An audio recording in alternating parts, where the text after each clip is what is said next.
Prologue. Caribbean Sea, 1920s. It began with a hush. The wind dropped as if cut, the sails sagged, and the sea turned flat, hammered smooth as silver. Even the gulls were gone. Dice fell silent. Pipes went cold. John knew the silence for what it was.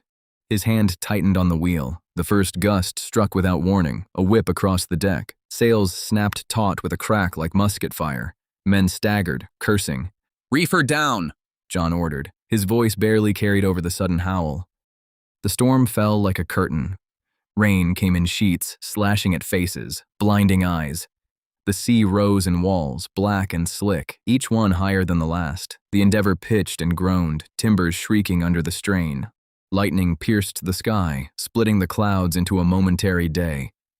Each flash carved the sea into mountains, crests foaming white before darkness swallowed them again.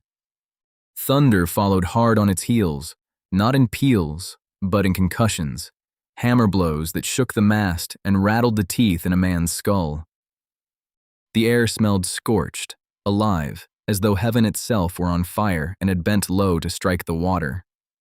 Every snap of canvas sounded like a verdict, every groan of the mast like a bone breaking in his own body. Salt seared his eyes, filled his mouth, but what he tasted most was the bitterness of helplessness. He, who had outrun lawmen and rivals alike, now powerless before wind and water.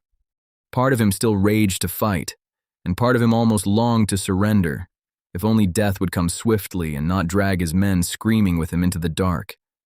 The sea pitched them sideways, slamming barrels loose, ropes snapping like pistol shots. Men ran blind across the deck, curses ripped from their throats and stolen by the wind. "Hold fast!" John bellowed, his voice vanishing in the roar. A mast split. The crack was wooden bones giving way, sails shredded, lashing out like whips. A man screamed, but his cry was cut short when a spar came down and hurled him into the dark. John struggled at the wheel, muscles burning. Lightning lit the convoy. Two of his ships were flung sideways, their sails torn, their masts whipping against the sky. One vessel struck a reef broadside, her hull splitting, men screaming as the sea swallowed them whole. The next wave came high and merciless. John had time only to draw breath before it closed over him. Some storms do not end with the water.